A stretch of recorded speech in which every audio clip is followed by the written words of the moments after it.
Aloha friends, it's Robert with Blue Planet. Welcome to another episode of the live Blue Planet show, which I'm hosting here every Wednesday from my house in the garage here at my home office in Hawaii. So Tyler Hollowell is already on the chat, so welcome to the show. And every Wednesday morning I'm doing this at 7 a.m. So if you can join, it's always fun to have a live audience and respond to the chat and so on. So I appreciate those of you who can join live.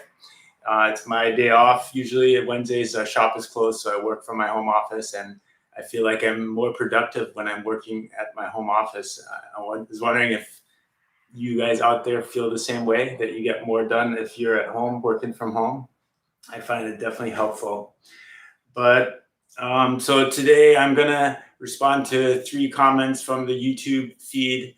One of them is about the GoPro Max camera. So I'm going to talk about that, the back-mounted harness camera that I'm using.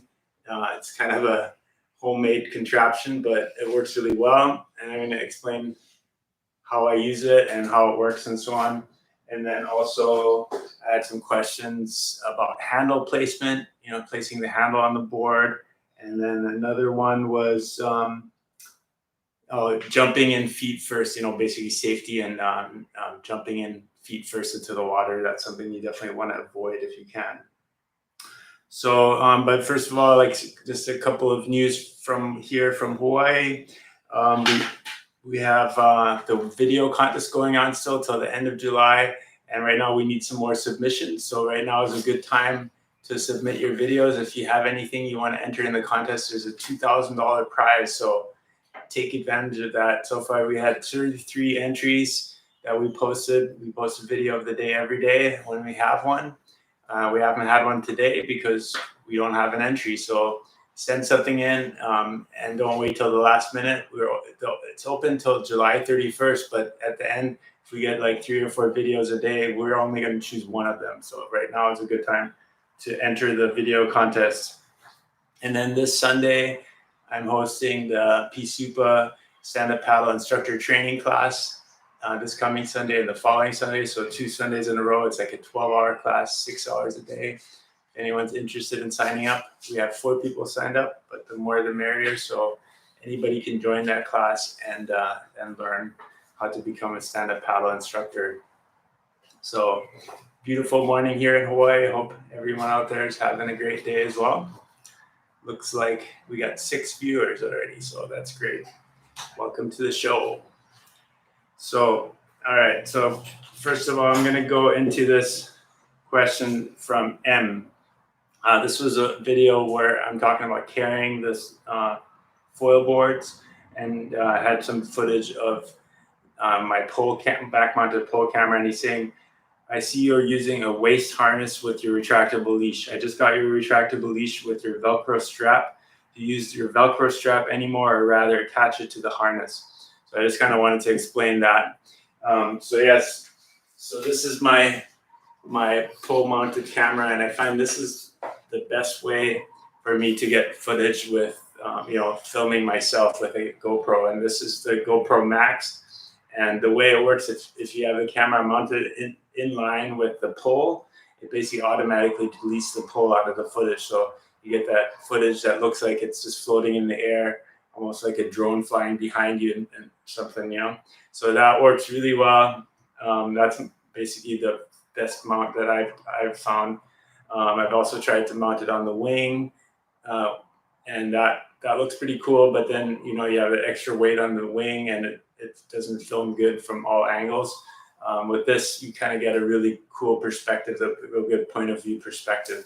So I really like this, but and then I'm wearing this around my waist. So it looks like I'm using a waist harness, but it's really just a camera mount that I'm wearing. And it's kind of an older harness. So what I do is I wear my waist belt. This is the retractable leash waist belt that I use. I use this, and I just put that over the top of the harness. So after I put on the harness, I wear this on top. So this kind of sits on top, but the belt actually goes around the harness. So because this harness is pretty old too, it's a little bit worn out, so it helps to have this belt kind of hold everything in place and keep it tight together. And so that's why the retractable leash sits on top of this, but it's actually the belt going around the whole thing. So that's how that works. And yeah, whenever I post footage of using this camera, people are always wondering how I got that footage. So this is how I got it. And there's actually, this is homemade. My friend Bob made this I think more than 10 years ago. And if you look up windsurfing dreams on YouTube, that he made a really cool video of him windsurfing with this mount. And that was before they had these GoPro Max cameras or any cameras that took out the pole. So he designed it so you could set up the GoPro and angled down, and this thin pole pretty much disappears in the footage too. So it looks really cool, even though the camera doesn't delete that pole in the footage, because it's a good design. He just made this out of like windsurfing boom parts and screwed it on a steel plate, and then it's like screwed in with stainless steel screws into the harness, basically right through the harness. And it works pretty well. But there's also companies that make these kind of mounts professionally. So I think they're based in England, or one of them is based in England. But I'll put the links down below after the show to the companies that make these kind of poles that you can just order professionally made ones. So yeah, and I've tested many different kinds of mounts. I mean, definitely the nose mount, FCS nose mount, is the easiest because, you know, it's easy to put on and turn on and off and stuff like that. But it's kind of it doesn't really give you a good perspective of the wing, especially wing foiling. It doesn't really work that well. And head mounted is pretty cool. You can see what other people are doing. But if you want to see if you want to see what you're doing and have that real point of view perspective, I find the back mounted pole is a really good perspective. Although it does, I guess the downside is that it does kind of get in the way, and you know, your wing can drop on it and stuff like that. But as long as it's kind of padded and so on, the first time I used it, it was mounted a little bit differently. It was mounted in the front, and it had like a pointy thing sticking out, and I fell on the wing and cut a hole into the wing. But that hasn't happened since then, and this thing is pretty rounded off, so hasn't really been an issue. So, all right. Oh, Meshmello has joined us again. Zurich loyally in presence. Thank you, Meshmello. Welcome. And yeah, Meshmello and Tyler are here. Who else is watching? I got 3 thumbs up and 12 people watching. So just let me know where you're watching from. It's always cool to have a little bit of interaction with everyone watching. I appreciate that. Okay, let's see. I got another comment from a viewer, and this was on the top 10 mistakes that stand-up paddlers make, beginners. And he's saying jumping in feet first should make the top 10 list.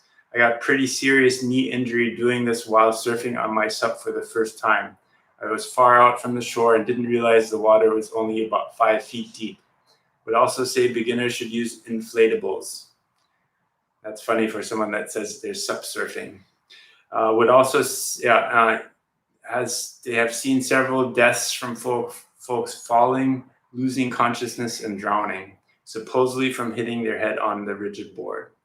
So, well, I mean, I agree that inflatables are safer and soft and so on. And definitely you shouldn't jump in feet first, no matter where you are. Cause yeah, like if you hit the bottom, I learned that early on when I was pretty young windsurfing. I jumped in the water and I feet first, and I hit the bottom, and there was like a sharp, something sharp on the bottom that cut my feet. And ever since then, I've always known to fall flat into the water. Don't go deep. Don't jump feet first, because then you'll hit the bottom hard.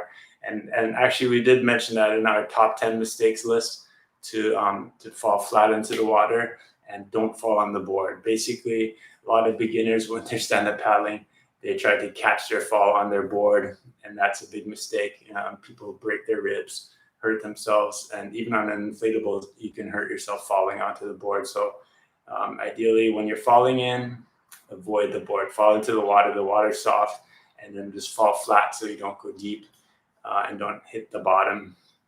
because like, yeah, this gentleman said he hurt his knee doing that. So, and also getting off the board. Sometimes I see people just like coming up to the beach and jumping off their board, and that's also dangerous because what if there's something sharp on the bottom? So make sure you get off carefully.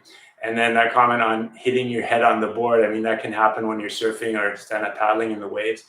An inflatable is safer, but you do give up a lot of performance with an inflatable. There's a lot of flex, there's no sharp edges, there's no tapered nose and tail and so on. So and inflatables are definitely not ideal for surfing, but you know, they are safer. I would say if as long as you avoid falling on the board, I definitely prefer hard board. So I'm curious what you guys think out there. Do you like inflatables better or hard boards? I think, inflatables definitely have merit. We stopped selling them, but the main reason was because they just don't last that long. Like here in Hawaii, in the hot weather, eventually that PVC and the glue and so on will start to deteriorate. Stuff starts falling off. And the worst thing is if the seams come apart, you can't really fix it. Like once it starts to leak at the seams, you got to throw that thing away, and it's a lot of wasted materials. And usually here in Hawaii, it's rare to see a board that makes it past like 5 years or so. And then epoxy boards can last much longer. So we've seen epoxy boards that we sold like almost 30 years ago, and they're still being used every day. So if you take care of the epoxy board and keep it out of the sun, they can last virtually forever as long as you keep the water out, keep them in good repair, and so on. Okay, we got some comments here. I'm going to respond a little bit. Mike Bryan says, great show, Robert. I live in Everett, Washington. Cool. Welcome, Mike. Ian O'Sullivan says, good information from from Satellite Beach, Florida. Welcome, Ian. And Yuri Munki from Helsinki, Finland. Started windsurfing in 1980, learning to wing foil. He has a Slick 5.0, a Magic Carpet 1110 foil, I guess, and then Infinity 7.6 board. I haven't foiled up on the wing yet, but winds have been light. All right, Yuri, excellent. Yeah, just do it on a windy day. That really helps. If you have plenty of wind, you're gonna just start lifting up. Meshmello, I think, says, in your opinion, does a 90s funboard windsurfer, Fanatic Ultracat 370 meter, make a good sup race board for vintage competitions? Oh, wow, that's a good question. I actually have seen people using old windsurfers for racing. And yeah, I don't see why not. Why not use an old windsurf board? They're made for speed, basically. They probably have a little bit more rocker than a lot of the modern race boards are more like displacement hulls for flat water paddling. But if you have a little bit of chop or in downwind conditions, I think a windsurfer would probably be a great choice actually for stand-up racing. I don't see why not. I would say go for it. So, but I'm curious, do any of you have inflatables, and do you have a comparison between inflatables and hard boards? I always like to hear from people's opinions. Like we used to sell a lot of inflatables, and they have a lot of definitely a lot of benefits. But I just found that the durability, especially in the tropical climate like we have here in Hawaii, they weren't holding up well. And I mean, it usually happens after they're out of warranty, so it just leads to unhappy customers in my experience. So. And it's not just our Blue Planet inflatables that did that, but all brands, they just don't last that long. And then I find it's kind of a waste of materials to make something that's not going to be made for the long term. All right, and then let's see. Oh, and I had another question about handle placement, so I was going to talk about that as well. So Skip O'Donnell says, should the handle be placed in the middle of the board or a little bit more towards the tail since the nose has less weight? I think that's a good question. We make that sup grip handle. We have a patented handle that you can kind of wrap your finger around. It's great for stand-up boards, also for foil boards. King Surf in California uses them on the bottom of their foil boards as well, which is nice for wing foiling because you can hold the board in one hand and the wing in the other hand. So, and in that case, if you put it on the bottom of the board, on a foil board, obviously you want it balancing out. So you want to basically balance it with the foil attached to the board. So it ends up being pretty close to the back of the board towards the foil, because the weight of the foil is in the tail of the board. So I've noticed a lot of wing foil boards not only have a bottom handle that's balanced, that's on the bottom and balanced with the foil on. So it's kind of awkward to carry the board when the foil is not attached to it. So then some companies put a handle on the top and on the bottom. The top one centered, the bottom one offset, so you can carry it with the foil. And then that's another way to do it. But if you mount a handle on the top of a stand-up paddleboard, for example, basically if you're carrying your board, it usually has the fins and the leash attached as well on the tail, so that adds extra weight to the tail. So what I like to do when we install a handle on a board, like sometimes older stand-up paddleboards only have that small finger handle where you can just fit your fingers in, and it's really hard to hold it, and if there's a gust of wind, it'll just blow away and stuff like that. So you get people wanting to have the subgrip handle installed.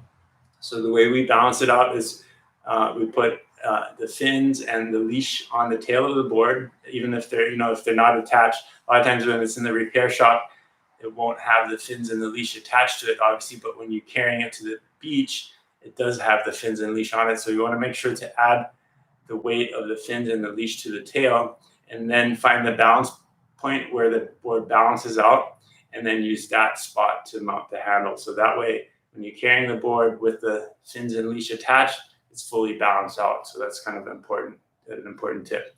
And I think we mentioned that, we do mention that in the installation video for the subgrip handle. So check that out. Okay, I got more comments in the live feed. So stoked to have everyone commenting here. Meshmellow says in Europe, Frumpy, aloha from Okinawa, Japan. All right. Must be in the middle of the night for you, so welcome.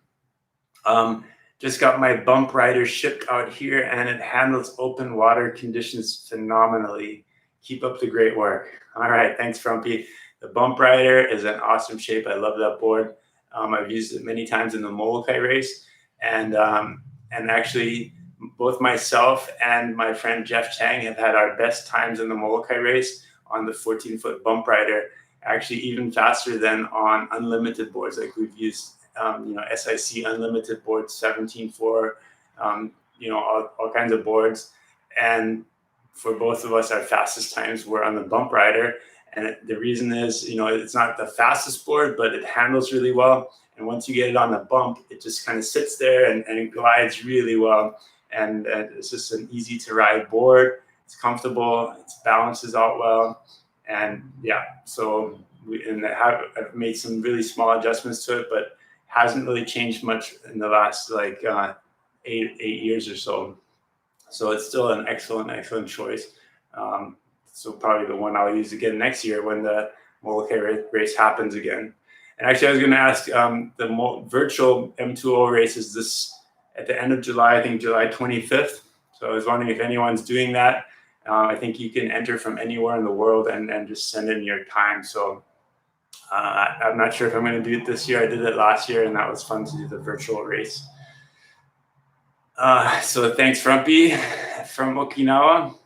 Jury Monkey again, Jury. So fun discoveries in very light wind. I can go upwind faster if I stand the wing strut tip upright on the board like a windsurfing sail. In zero wind, the wing works as a paddle. So, that's actually a good point. Using the wing, like sometimes when the wind gets really light and I don't have enough pressure in the wing, I'll actually set down the wingtip in the water, and that helps me stabilize me, and then also kind of gives a little bit extra flotation. You can use it kind of as an outrigger. If you're on a low volume board, you can kind of push the wingtip and the strut into the water a little bit for stability and a little bit more flotation while you're waiting for a gust to kind of lift it back up again. So that's a good point. Standing it on the board, I don't know, I guess I can work on a bigger board, kind of using it like a windsurfing sail. Why not, you know? But then as soon as the wing picks up, you got to make sure you control that wing, because having it sitting on the board, you're not going to have a lot of mobility with the strut, obviously.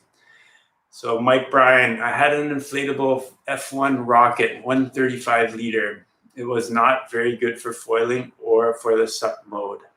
Too bouncy. I'm using a Top Gun Maverick board now, 112 liters. So, yep, I think that's what I've heard from other people too. I had a friend that bought one of those Gong hype boards, an inflatable foil board, and he said it actually worked really well, and it would be a good choice for traveling and so on.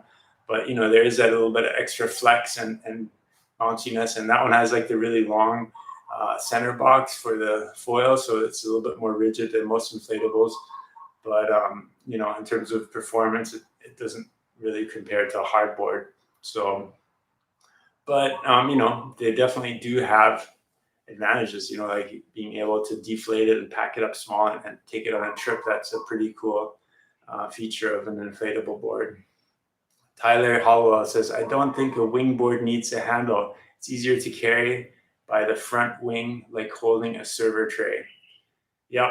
So, and that's kind of why I made that one video on 4 different ways how to carry your board. There's a lot of different ways you can carry your board upside down with like a server tray with the foil like that. And that makes a lot of sense when you're going in and out of the water.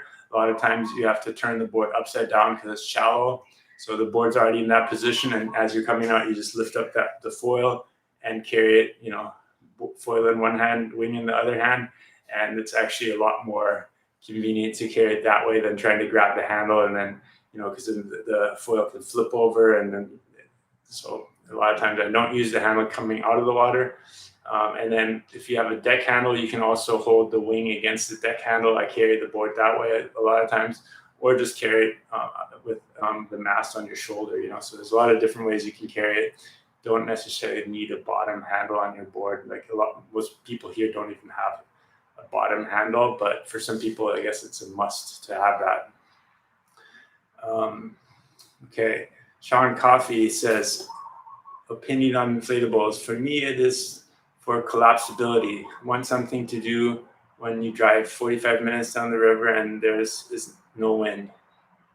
It needs to fit inside. Now I just use my wing foil board. Yeah.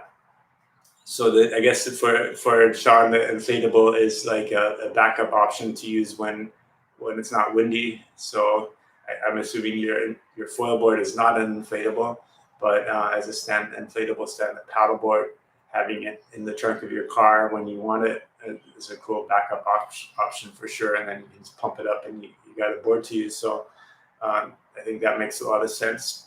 And yeah, like I said, there are a lot of good uses for inflatables, I'm sure. And also, another really big advantage of inflatables, I think, is if you're using it on a river with like rocks and where it's going to bang into rocks a lot.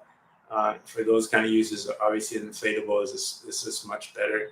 I did a trip through the Grand Canyon with my sister organized it. We had a big group of people. We paddled through the Grand Canyon and we had several inflatables. And my goal was to just go through all the rapids on an inflatable. And I ended up doing that, on going through all the rapids in the Grand Canyon, which was pretty crazy. But, for that, definitely a hard board would have been probably I would have had to repair it almost every day, because I ended up going a lot of times kind of on the side where it's a little bit more shallow. Instead of going through the big waves, I would try to kind of skirt around them, and then there'd be rocks that you have to kind of maneuver through. And on the inflatable, I would just kind of bump against the rocks, and it would be no big deal, So on a hard board, that would have definitely caused a lot of damage. So for that, I think it was perfect to have an inflatable board. But then you always have to be careful. Like if you leave it out in the sun, fully inflated, if it heats up, it can basically, the pressure increases and you can have a blowout, which has happened to me before as well. So you have to be careful with that. Just take out a little bit of pressure if it's in the sun, or just keep it in the shade, keep it cool always. That's pretty important on inflatable boards.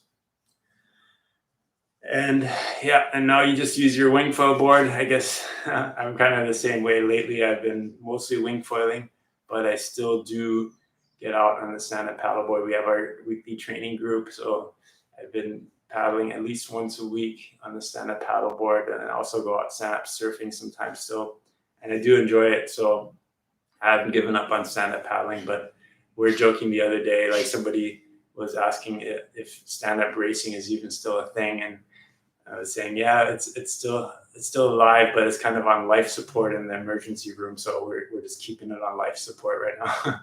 But especially with the pandemic and no races happening and stuff like that, not too many people have been into stand-up paddling and training for racing. We've had just a small group of people that hardcore paddlers that are still doing it, but those of us who are still doing it are enjoying it. So anyway, and Sean says he uses wing foil board as a paddle board. Okay, so instead of inflating your board, you just take out your wing foil board and paddle on that.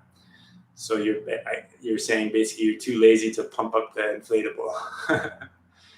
Yeah, no, that makes sense. And but that's assuming that your wing foil board is big enough to stand up and balance on.